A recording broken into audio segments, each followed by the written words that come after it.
Princess Cruises are leaning hard into bundles, promos, and stackable credits to entice new bookings. If you know when to book and what to skip, and how to stack benefits, you can shave hundreds, sometimes thousands of dollars off the sailing price.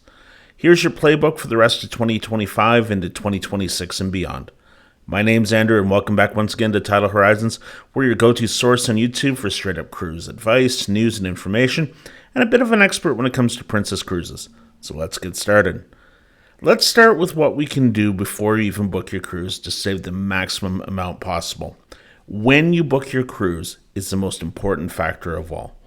First, know what and when the big promotions are every year. We're talking about wave season in January and February, Love Boat, early booking in summer, Black Friday, Cyber Monday, and more. These often offer fare cuts, reduced deposits, third and fourth guest free, and onboard credits. Next, know that you want to book as early as possible for the most in-demand itineraries. For Alaska, Japan, and Europe, book at least 9 to 18 months in advance. Caribbean, transatlantic, and some of the Mediterranean cruises can be booked closer to departure. Carnival Corporation, the parent company of Princess Cruises, has clearly told their investors that the lowest prices will be offered to those who book early, and the price will go up as the sailing approaches. They want to fill the ship as early as possible and are giving you that incentive. Add to that the Princess Price Guarantee, and you know it's unlikely that the price will go down until after final payment has passed.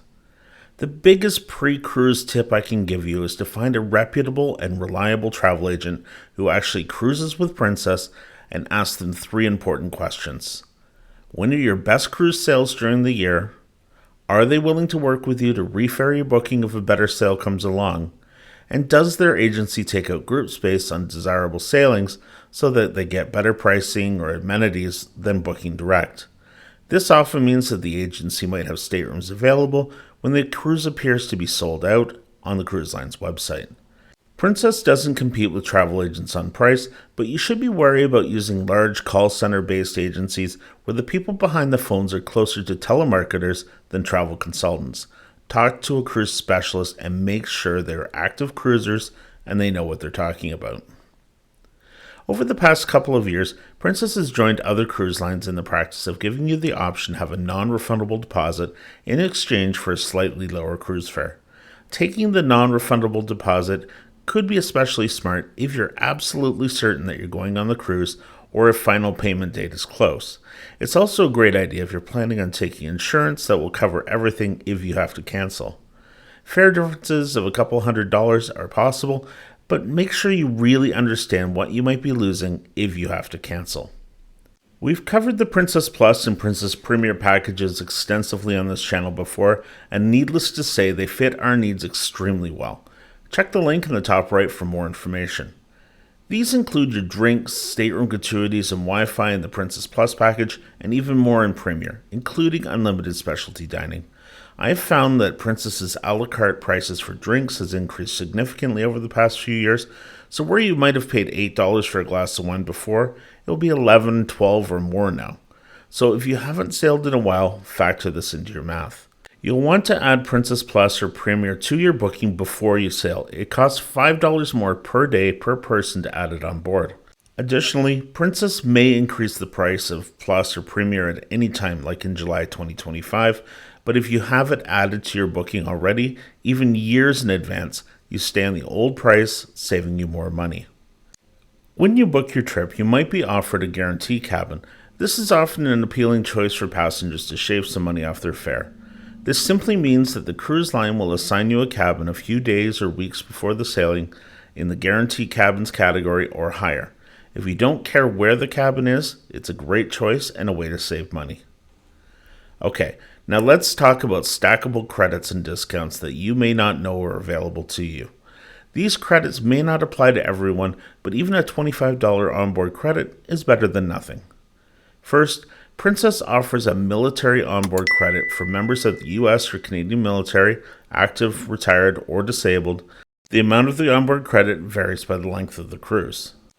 Next, Carnival Corporation shareholders who have 100 shares or more get a $50 to $250 onboard credit based on the length of the cruise. This has proven to be very profitable for many cruisers over the years. Princess also offers several different refer a friend credits and email sign up bonuses. Look for these offers on the Princess website and when you're in your Captain Circle account. The Princess Visa also has a sign up bonus, typically $200 onboard credit after a minimum spend. Again, details are on the website. The Casino Players Club will often hand out bonuses or complimentary cruise offers and other deals when you play with your medallion in the casinos. Travel advisors, especially those with group space allocated on a cruise, will often have bonus onboard credit offers, amenities on fares that are equal to or lower than what are publicly offered. Like I said earlier, a reputable travel advisor can really help you stack up the offers. Finally, when you're on board, consider purchasing a future cruise credit from the Future Cruise Desk. For $100 per person, you can ensure a low deposit on your next cruise and onboard credits that vary depending on the length of that cruise. These stackable credits and perks can really add up. Princess's Easy Air program has really grown on me over the years and has proven in many cases to be flexible and affordable for my clients. Often you get flexible tickets that allow changes without fees or for a minimal fee should your plans change. International flights that are one way are penalized heavily when purchased directly from the airfare. Princess seems to get better pricing.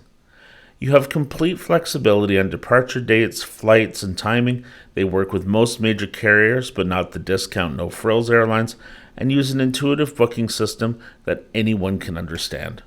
Finally, they offer late arrival protection to cover you if your flight is arriving late at the departure port, or if the ship encounters delays and causes you to miss your flight home. Obviously, Easy Air isn't for everyone, but I've seen clients take a significant savings over booking with the airlines directly. Now, let's get on board the ship and have a look at what you can do to save money. We're going to start with the spa and spa services. This is a multi-part section because there's a lot of ways to save here. The first is to avoid the spa completely. Ship spa services are generally very expensive, especially when you add in the gratuity and the hard sell at the end of the treatment for products and additional services. If it's not going to make or break your vacation, just skip it completely. If it's unavoidable and you're really looking forward to it, make sure you check in with the spa and when you get on board and take advantage of the first day promotions they're running. You can usually get a discount on embarkation day massages or their 10, 20, and 30% discount on multiple treatments. Service prices also fluctuate. When the ship is in port or early morning, they're cheaper and the sea days are going to be more expensive. If there's a port you don't care to visit, it might be a good day for the spa. Don't forget to enter the raffle and attend the drawing. You might win free services or money off your service. The thermal suites, sometimes listed as the Enclave, are also one of those hit and miss things for me. On our recent Sun Princess voyage, we purchased the pass at $149 per person for 7 days just to be able to try it out. We found that with our schedule, we were only able to attend 4 times and we really forced the last time. It wasn't a great value for us on a port-intensive cruise. Perhaps on something with cold weather or lots of sea days, it would have been worth it for us. There may also be day passes or one-time passes available. If you're unsure, I would avoid the hard sell on the suite when you tour the spa. The bottom line is that the spa has some wiggle room on pricing, so if you book in advance, be sure to ask for discounts and make sure that you check your statement to ensure they're applied correctly. Princess has caused some confusion recently with the use of the name Sanctuary. Traditionally, Sanctuary has been an adults-only area on most ships where for $99 per person per day, you're able to have a quiet area with a cabana and some service. This will be the case on most ships going forward, but now Princess has also introduced the Sanctuary Collection on Sun Princess and Star Princess.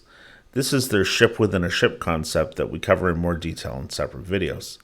The traditional Sanctuary is loved by passengers, but many I've talked to don't see the value unless the ship is very busy. It's worth finding and touring to see what you think. Let's step off the ship for a moment and look at shore excursions. Princess does offer a number of shore excursions, and while I find Princess's prices to be more reasonable than some cruise lines, they seem to have increased the price dramatically over the past year. Booking with the ship has the advantage of a guarantee that the ship will wait for you to return, provided that you stick with your tour. Meeting a ship's tour is generally seamless, either in a public space on board and being walked out to transportation, or meeting onshore. use your onboard credit for Princess Excursions too. There are a number of very good independent tour companies who curate the best local companies in a port and will arrange everything for you. The best companies will also offer a return to ship guarantee, and the cost is generally lower. Independent arrangements may also be made to lower the number of guests participating, and you may be able to take you to places that won't accommodate the larger tour groups. You should find significant savings, but be sure to take the risks into consideration. I don't recommend taking unlicensed or taxi tours unless you have lots of time to spare. You run the risk of missing the ship if something breaks down, and personal security should be taken into account. For me personally, I've had several good taxi tours over the years, but they're not my first choice. There are a number of specialty restaurants and pop-up restaurants on board Princess ships. Some of them have a long history of high-quality food, such as Sabatini's and Crown Grill.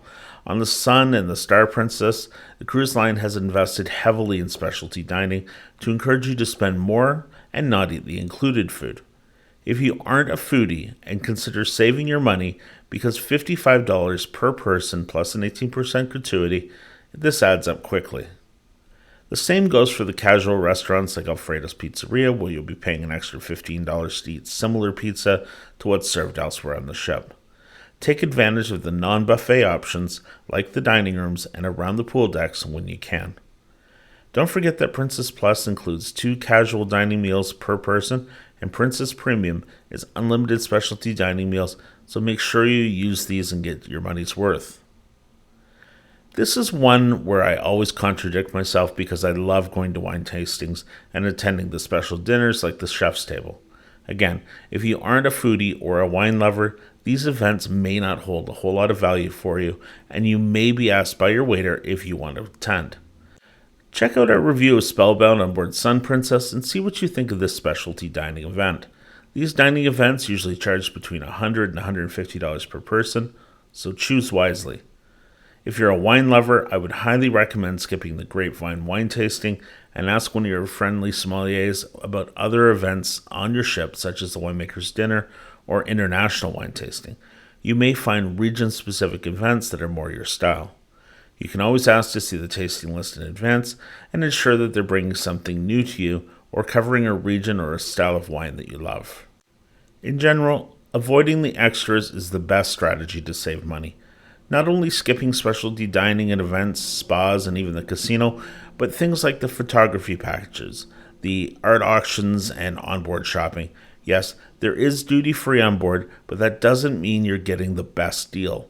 Know what you're buying. Extra charges for full laundry service, pressing, or dry cleaning are another area to save. Princess offers laundromats on all of their ships at a reasonable price. Bring the soap from home and save a little extra by ironing your formal wear yourself. It goes without saying that you need to check your onboard folio before disembarking, but really you should be doing this daily. The descriptions and itemization aren't always clear, so if you have questions, use the crew chat feature in the Princess app or go to guest services to inquire. On our last cruise, we were double charged for spa services and didn't receive the proper discounts. This was easily rectified. This last tip is probably the most controversial in this list, but we don't mind. Bingo. It's a massive moneymaker for the casino and for the ship, and it's not a very good bet. Not only are the payouts tiny compared to what they're collecting, but they have increasingly played fewer and less complicated games to get to their snowball jackpot quicker. Just looking around the room at the sheer number of players and knowing what they paid, Princess really should be ashamed of themselves for taking this traditional shipboard game and making it one of the worst bets at sea. You can take your $79, plunk it on red or black on the roulette wheel, and have a far better chance of doubling your money. Kinnaird does a far better job of their bingo games on board Queen Mary 2. It's more about the tradition than gambling. This video isn't about telling you not to waste your money, it's just explaining how cruise lines plan to squeeze you a little bit more, and the more you know, the better. If you have any money-saving tips, please share them in the comments. Need help planning your next cruise vacation? Links to contact me and sign up for my newsletter are in the description of this video. I'd love to help. As always, thanks for watching and subscribing.